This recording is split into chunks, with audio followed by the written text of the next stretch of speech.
wonder if you would tell us, first off, what year did you go to work for the Erie? You know, that's my memory of the sequence of jobs I've had in Kent. Well, was it after World War II? Oh, sure. I didn't come here until '54. I was 18. Okay. And it was right in that period. I just graduated from high school and had a number of different jobs, but one of them was working for the Erie Lackawanna as a caller. Now, do you remember how you decided to get that job? No, I don't. I don't remember it. I just know that I ended up probably going to the railroad yard, as I'm guessing. And I was hired as a yard brakeman, but there was a steel strike in Youngstown. And so a couple of weeks went by and no calls for work. And then they called up and said, "How would you like to be a caller?" And I said, "A what?" And the job was I had to take the papers to the trainmen, the roadmen that were getting on the freight trains. It was their papers that told them what train and when. And at that time, the freight trains would slow down, the old crew would get off, the new crew would get on. That was the main job I had to do, was go around right down here where the courthouse is. That used to be a motor court. Some of the railmen stayed there. Some of them stayed in private homes. Mm-hmm. Some of them bunked down at the railroad yard. There were sleeping quarters at the rail yard. And then it was just a very few passenger trains, and those crewmen slept upstairs in the old depot. Even in the 1950s. Way, there were not that many trains anymore. Passenger trains were far. Well, that's straight. But I just remember going up there once, and some guy was having a dream, and I was trying to wake him up, and he grabbed a hold of me. That's a good story. That's good. I was surprised. I'm surprised. I thought that dormitory closed maybe before the war. Oh no! No, there it is in the 50s. It was still. I was surprised too because the building was pretty bad shape. It wasn't. And They didn't take a little good care of it. smelly, so forth. Yeah. Do you remember? Do you remember what they paid you? I wish I could. No, I'm trying to think of the memories I do have of it, and that is, for one thing, railmen's language could be rather foul. I got my young ears educated that way, and I remember one person saying, "Well, you know, someday you may be president of the railroad." Really? Huh, that's interesting. And they gave me a truck to use, but I used my bicycle. And some of it was in the dark, and some of it was during the daytime. Mm-hmm. Yeah. So your job was then you would actually let's say somebody is in a house, they're renting a room in a house. So you knock on the front door. Do they let you in and you go upstairs and No, wake this guy up? as I remember, evidently the people that owned the place were familiar with. Callers. Yeah, and so I don't know I can't remember whether I handed the papers to them and they gave them, or they let me in the house and but I remember times having to wake guys up. How many of those would you have to do in a day? I remember in a 24-hour period, at the most maybe 4 or 5. Okay. You know, one of the jobs I had that I couldn't believe was I was supposed to go down when that freight train came in and try to write down the numbers of the boxcars. And of course you got farther and farther because these numbers were quite, it didn't seem critical to me. Mm-hmm. I mean, I just remember handing in this jumble of. So you were about a college kid's age? You were Yes, about 19 yes. or 20 years old? Right. How are you treated by the crews? How do they regard you? I felt well treated. Yeah, I don't ever recall being mistreated. Mm-hmm. Yeah. And do you recall any memorable episodes down there? Or anybody playing tricks on anyone or anyone? boy, right now, that's so long ago. And I don't know what, I think I was going to go back to school. That's one reason I quit. But I remember meeting guys who worked in the yard here, and one of them telling me that somebody I knew had lost a limb because they slipped and fell in front of the... Oh, here's another story I just remembered. When I was a yard brakeman, they had a ladder of rails, and the switch engine would have a number of cars, 2, 3, or 4 cars. And the job of the yard brakeman, believe it or not, was the switch engine would give that unit of cars a little shove, and then they'd go down this ladder and they'd go in, and we were supposed to tighten the handbrakes, Well, somebody like me who was new didn't understand that that's what they were supposed to do. And so this 3 or 4 cars went down the track and hit the end. There were these big bumpers because he didn't get the idea. So in other words, they didn't train you at all. Well, in the sense that you trained on the job. Good Lord. You had to get up on top of the boxcars and go along and turn these, and that's what they did back before they had air brakes. Mm-hmm. It's hard to imagine. And I remember having a great-grandfather who was a yard brakeman for maybe the New York Central, and he had a limp because something got out of control, and the idea was you jumped to save your butt. And, that's another thing I remember hearing. Yourself first.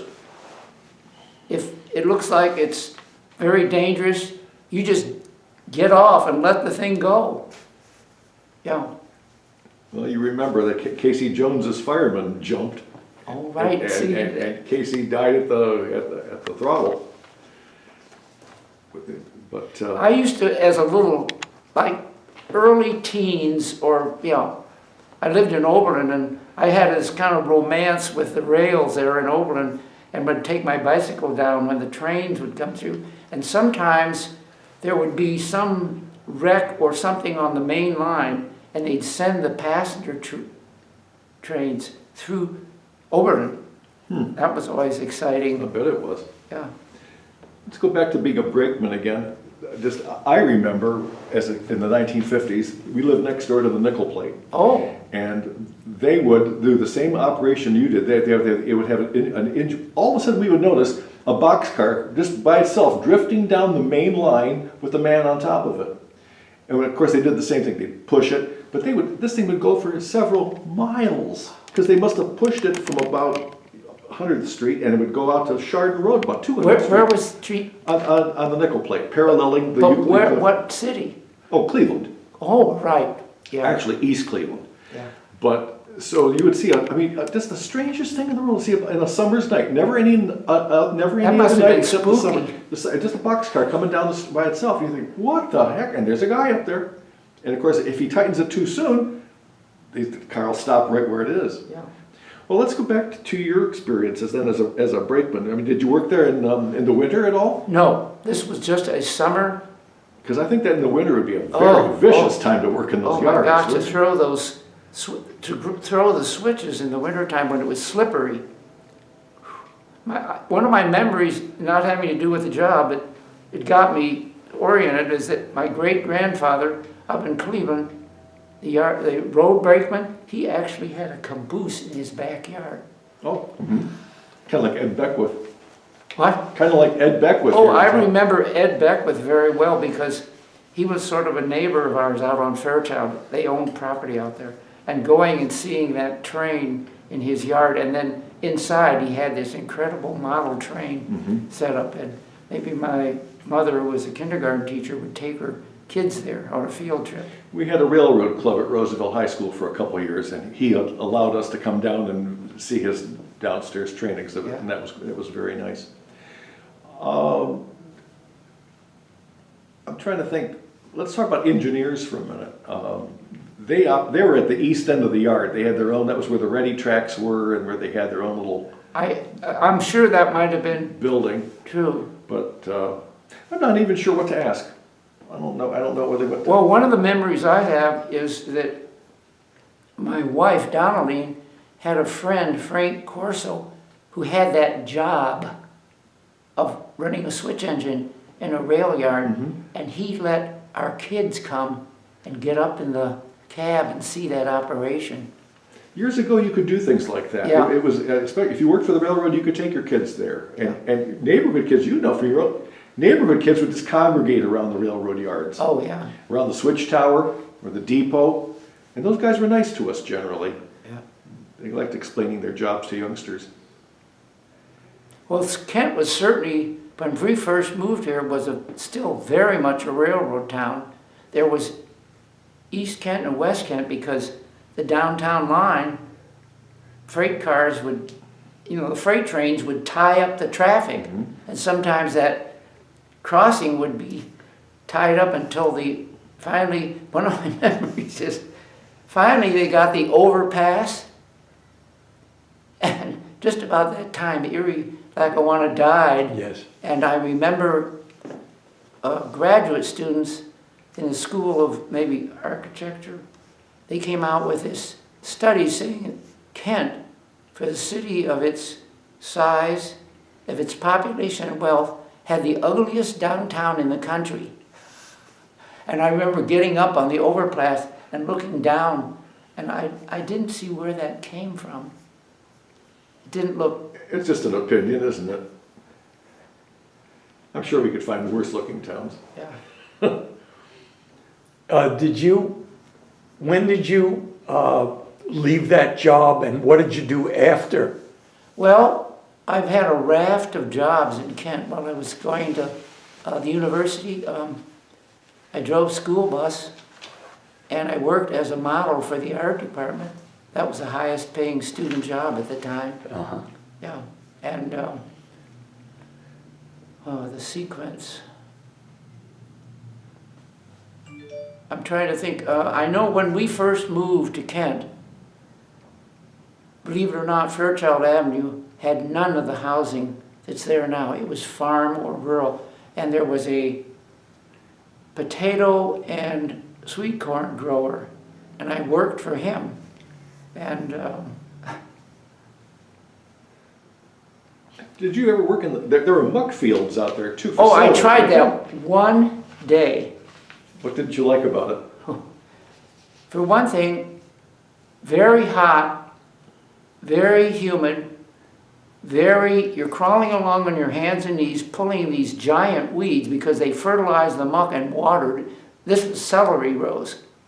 And you had to pull these weeds out. I spent one day there and said, I didn't even go back and get my pay. You were paid by the row. That's because nobody could last a day. They probably had to pay with this. And so, one of my realizations, because I was so interested in horticulture and farming, the reason that the cultivation of the muck disappeared around here is one thing. They couldn't get kids to work like that anymore. And migrant labor wasn't available at that time. Here. And so all these little muck farms that grew produce. But do you know Harley Lappin? Yes. Yes. He grew, at one point, celery on contract with Campbell's Soup Company. 25,000 plants. They had to start the seed, transplant them into the peat, And I got there one time and they just dug some. And the taste of that fresh dug celery is so different from the shipped in. Quite amazing experience. Remember the Karl Gilchrist? Do you remember the Gilchrist? Oh, sure, he had a peat. They had a muck farm. That's where I think that's where I was working on the peat farm. Yeah, and they ended up growing turf grass on that peat. Yeah, you seen the rolls of No, I've never seen the living rolls. turf, and No. they just roll it out after growing it. They roll it up and ship it, and then it's just rolled out. Oh, You have yes, yes. instant lawn. Now they have artificial. From there, when did you become the postman? Let's see. I went in the Coast Guard from 62. No, 58 to 62. I was 26 when I got out. And it was shortly after that that I taught school 1 year up in Hiram on a temporary certificate because the county was hurting for teachers and I'd had some education courses. So I should have stayed with that. But instead I became a man of letters. I like that. And furthermore, you became one of the most well-known and well-liked people in town. It was a great job getting to know people in Kent and getting to know Kent. In fact, one of my memories, I talk about oral history. I went up to the university library and gave my experience of May 70.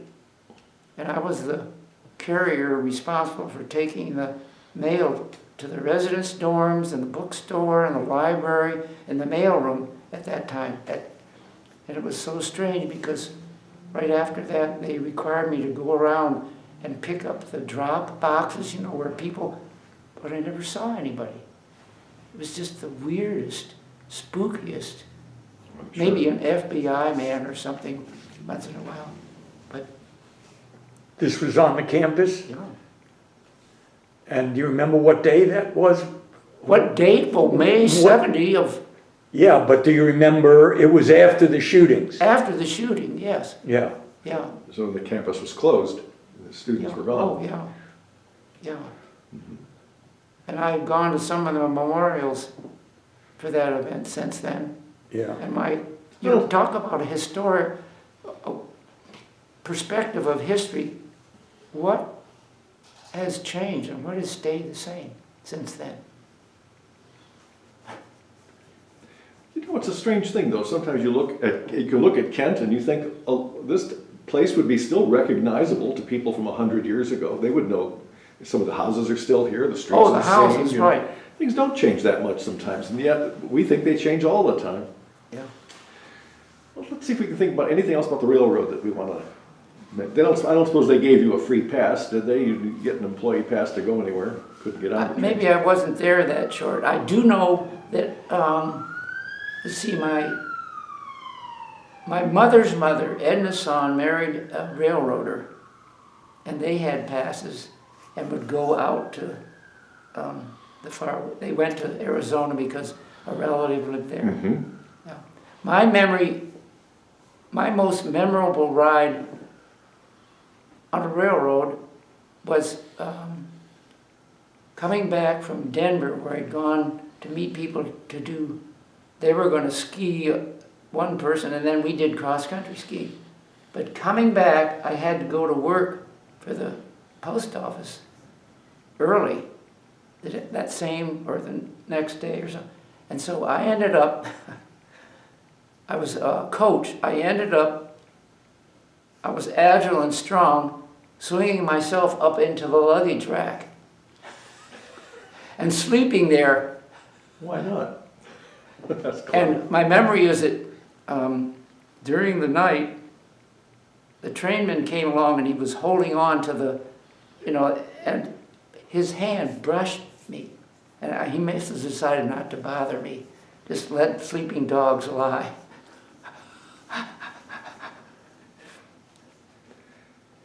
What else do we want to ask Karl while we have him here?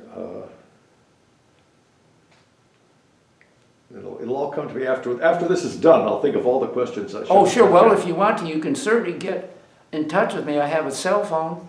Well, we'll consider that. Yeah. But what else would we mention here? Where were you born? I was born in Lorain, Ohio in 1936. I was 1930. in Lake Erie before I was a year old. Did your dad work for American Shipbuilding or the steel No, companies, no, or- no. He graduated from Worcester in maybe 33, and he was the only one in his class that had a job. I'm not So- surprised. He ended up, trying to compress this all, he was in the Second World War, and as a veteran, he took advantage of the GI Bill, and we moved to Oberlin, where he got a master's in psychology, and then he got a PhD from Case Western Reserve, and did a lot of commuting around. He had a job in Lorraine and so forth. We moved to Kent because he'd gotten a job with B.F. Goodrich, and my mother had roots here in Kent too. Oh, Goodrich didn't have a plant here, did they? No, but It was Akron. Akron, okay. You know, one of the smells at that time was the smell of rubber and also Quaker oats. That's, my dad remembered those two smells in Akron, the roasting. I remember if you said to somebody it smells like rubber, they would say, it smells like bacon and eggs to me, meaning that's why there's a job here. Yeah. Can we talk about your Quakerism for a few Oh, moments? sure. When did you become convinced? Well, essentially, in Oberlin, my mother worked with a woman who was Quaker. Mm-hmm. And then we grew up in the Methodist Church, came to Kent, and were going to the Methodist Church. But a student on campus started a meeting just by herself, right down here in the Wesley House, where the, what's the hamburger and place that's right there? Wendy's or something? What? Wendy's. Yeah, right. And so, that's, my senior year in high school, I was going to be going to Oberlin College, and so a godfather there suggested I go to a Quaker boarding school out in Iowa. So this is weird. After 11 years in public school in Chagrin Falls, Oberlin, I went for my senior year to a Quaker boarding school, and that's where I would say I became a convinced friend. Yeah. Did you ever go to the meeting at Barnesville? Yes. I had a friend who was prominent there at Barnesville. His name was Kenneth Morse. That name sounds familiar. It We should. He was have a- in our meeting now a couple older, retirement, who met, and that's how they got to know each other, was at Barnesville. I've been there a number of times because my daughter is a cellist, and she became active with the Friends Music Camp, which for a couple of decades would meet in the summer at Barnesville. Kenneth was an interesting guy. He was born about 1896 in Cleveland, and he was an old-fashioned Quaker. He said everything was thee. Yes, that was something. And not thy, thee. How is thee feeling? Yes. And of course he wore the hat and the coat. No buttons though. Stays. See, that was the Big buttons. conservative, Oh, yeah. the conservative Friends. And when I was at Scattergood, this Friends school, the woman director took us up to a community in Iowa where there was a community of these people, so that we could get acquainted and educated about Quaker history. And sure enough, they were using thee and thou, and How do you feel about Quakers having clergy these days? there's, just like a number of other Protestant sects, there are divisions and schisms. And Quakerism originally was silent meeting. There Right. was no paid clergy. The hierarchy was pretty much, there were friends who had a lot of experience and were more spiritually intuitive, but the clergy, the friends they're essentially, as I understand it, they're usually called Friends churches. There is a division across the whole U.S. The Quaker meetings are divided up into yearly meetings. For instance, this one is the Lake Erie yearly meeting. And some of them are more Bible and Christ-centered, and others are not. Look, I've got to get going here, but Kenneth took me to a meeting in Baltimore, Yes, and we sat there I looked at my watch, and I knew what to expect, but nobody talked for 35 minutes. That's very typical. 35 We minutes. have that. Just to sit in a room with people where nobody talks for 35 minutes. Yeah, But finally, somebody stood up Yeah. and spoke. And then he sat down. And I asked Kenneth, what do you do when people run off at the mouth? And he said, somebody stands up. And somebody else stands up. And then somebody else stands up. They have techniques for dealing. But in some meetings, the problem was some people like to talk too much. And so they'd have an early meeting, which would be for people who wanted a more silence, and then a later meeting. And one of the jokes was, well, that's a New York Times meeting, because these people would get up and talk about what they'd read in the Times or what they'd learned.